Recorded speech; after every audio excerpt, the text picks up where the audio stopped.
อึดอุ้ยโอ้จริงของมันที่แหลกภาษาเรียมแหละเสียเข้าให้เบิ่งว้าพี่น้องเบิ่งของรักบ่าวเราสาวบ่าวอยู่เกาะขามเกาะไปอีกมุ้ยใครเคยเห็นมาก่อนในโลกใบนี่โอ้ยพุ่นเราสิเอาบ่าวลงให้เบิ่งพี่น้องเราสิไม่แนะนำเทคนิคการเฮ็ดเข้าวิธีการเอาบ่าวลงของเราสิเป็นจังไดรับรองว่ามุ้ยใครเคยเห็นมาก่อนนะพี่น้องเสียนบ่าวปล่อยบ่าวเป็นน้ำโขงรับรองมุ้ยใครเคยเห็นเนาะวิธีการเอาลงขี่เรือไปเอาลงใช่อีแล้วอีแบบเดียวโอ้มันก็สิเอียงปั๊บมันสิตั้งโตขึ้นน่ะเห็นบ่โอ้เฮาต้องขยับเข้าอีกนิดนึงบ่น่ะมันไปโอ้ยสุดยอดเลย ถ้ามันเอียงมันสิแวบรอบเดียวโอ้14ติดตาม บ่ยอมแซวนี่มันเอียงไปเบิ่งวิธีการเอาบ่าวลงของเรารับรองมุ้ยไผเคยเห็นมาก่อนนะในโลกใบนี้ไปนำไปเบิ่งเขาเจ็ดจังได๋พี่น้องอาศัยหญ้ามันขาดเนี่ยมันดีลงนี่บ่ไปไกลตามไปเบิ่งพี่น้องเบิ่งทางปล่อยบ่าวเราทางปล่อยบ่าวเราบ่ได้คือหมู่เด่นต้องขี่เรือข้ามไป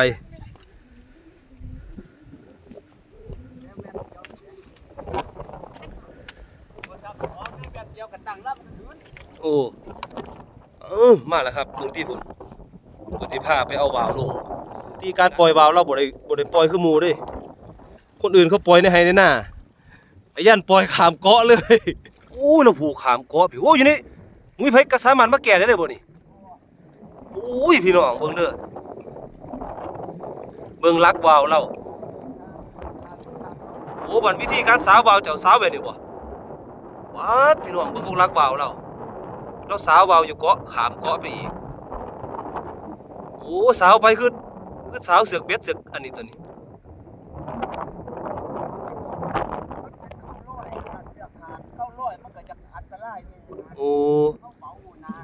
โอ้มาพอดีเลยสิพาพี่น้องให้เบิ่งเพิ่นเฮ็ดเทคนิคเฮ็ดเข้าเพิ่นถ้าไปเฮ็ดใส่เข้าหัวบ่อยู่ครับโอ้ถ้าปีกบ่หักก็คือเสือกขาดโอ้ติโทบางทีความลำบากในการปล่อยบ่าวเราพี่น้องเบิ่งที่พุ่นนี่คือเกาะหนึ่งเลยพี่น้องเราตกไปเอาอีกขามไปอีกเกาะหนึ่งนี่คือตอนนี้เราสาวลงไปแล้วพี่น้องเบื้องการเล่นบ่าวเรารับรองการันตีเลยว่าในโลกใบนี้บ่เคยเห็นอยู่ไสมาก่อนนี่คือผมก็เคยเห็นเทื่อแรกแล้วพี่น้องเสือกเราค่อยผูกไว้อยู่กลางน้ำของต้นไม้หลายๆพี่กายนี่ถือหลักเราว่าปีนี้เฮ็ดไปแบบนี้เราว่าบ่มีรันเวย์เราก็ปล่อยสิเลยโอ้นี่เราจะลงมาแก่เข้าไหมพี่น้องติโถโอ้ที่ขามมาเกาะนี่อีกต้องเอาเสือกจากนี้ไปอีกเกาะหนึ่งโอ้คลิปนี่ลั่นยาวๆให้เบิ่งเลยเกาะหนึ่งเกาะแรกผ่านไปก็ต้องไปผูกไปเกาะสองอีกบ่ย่านผูกเกาะได้บัดโอ้ยาวไปพุ่นเลยพี่น้องริมฟังพูนริมฟังอยู่เทิงรถสีขาวพุ่นที่เฮาปล่อยบ่าวกันเราต้องเฮ็ดแบบนี้คู่มือเวลาเราปล่อยบ่าว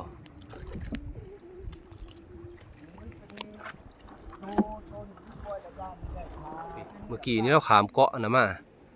เบิ่งขั้นตอนการเอาบ่าวลงเสือกฟางกาไก่นี่สิมีองกดเสือกยี่ห้ออื่นซูชิกับสายพานโอ้มาต่ออีกบัดนี่ฟังนี่พี่น้องจากก้อนนี่เบิ่งเราเอาบ่าวลงพี่น้องการปล่อยบ่าวที่แบบมุ้ยใครเคยเห็นมาก่อนในโลกใบนี่โอ้ยพุ่นเราสิเอาบ่าวลงให้เบิ่งพี่น้องเราสิไม่แนะนำเทคนิคการเฮ็ดเข้าตอนนี้เพิ่นปรับเข้าแบบร่อนบ่ไอ้ยันตอนนี้เพิ่นปรับแบบร่อนอุ้ย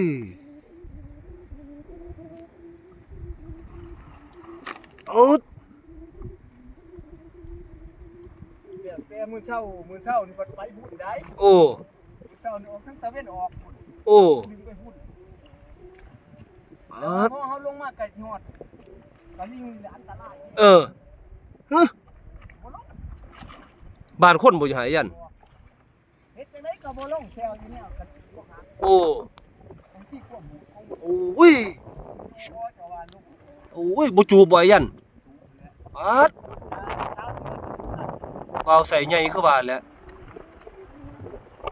ติโถนี่ขาไม่ละเกาะหนึ่งนี่เกาะที่สองพี่น้องโอ้เมียนแหล้วบัดแต่ละมือเจ้าเบ้าลงจะมาผู้เดียวสิบ่พี่น้องการเอาเบาลงเราต้องขามมาเรื่อยๆจังซี่ใส่ขั้นตอน แล้ววันนี้มื้อเช้าวันนี้ลมมันบ่มีได้ลมยาง มันก็บ่แห้งบ่มือน่ะเฮามามือมาทายมือแรกก็ลบก็โอ้ยปล่อยวาวพี่น้องการปล่อยวาวแล้วโอ้ยแบบโหดคักโอ้ยหุ่นวาวก็แห้งคักแล้วบ่ แต่ว่าหมอจังซี่ได้หมอแซวแต่ว่าสิว่าลมหลังๆหมอสิลง ถ้าปีกบ่หักบ่ลงแล้วนะเนาะ เหลือประมาณ10 15มิลเขาก็ตั้ง โอ้คลิปนี้พาพี่น้องลัดยาวๆให้เบิ่งเลยครับติโถโอ้ยหุ่นการปล่อยวาวที่ขามมานี่2เกาะพี่น้องวันนี้มาหอดจนค่ำเลยมื้อนี้กินบรรยากาศขามเกาะเลยลงมาได้บาดนี้ฮอดนี่สาวบ่ยันยางไปจะลงเลยบ่โอ้ ไม่ถึงว่าทาสิซับเป็นรถเก่า โอ้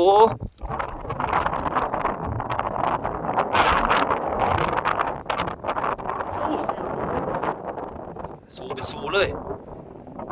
สู้กันขนาด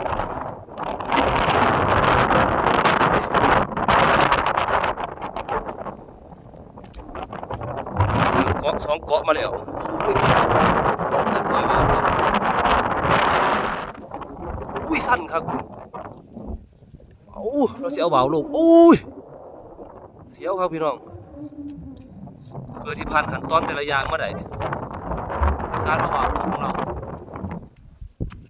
ซึดอุ้ยพี่น้องมันนี้จนคำกันเลยพี่น้องต่อกันยาวๆเลยเราสาวมาเลยเราก็ปล่อยลงเลย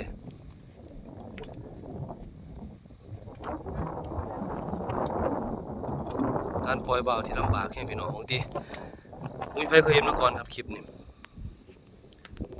ขามไป2เกาะแล้วย่างเสียงมาขึ้นไปถึงเลยป่ะพี่น้องนำไปเบิ่งบัตรติโทเรายังขึ้นมาแล้วลงไหนเลยพี่น้องเจ้านี่เข้า3เหลี่ยมบ่ยัน จริงๆของมันที่แรกบ่สามเหลี่ยมแหละ บนนี้ล่มบ่ามูอีเลียมันนี่ อีกมันหักนี่จะบ่ได้ใส่สามเหลี่ยมมันหักเอง มาเบิ่งพี่น้องเพิ่นเสียเข้าให้เบิ่ง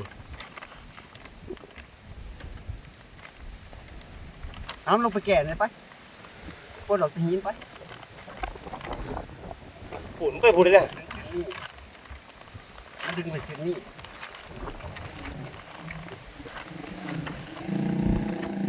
เสียงมันซ้ำนี่เพิ่มไปบุญเลยนะบาท แกซ้ำนี่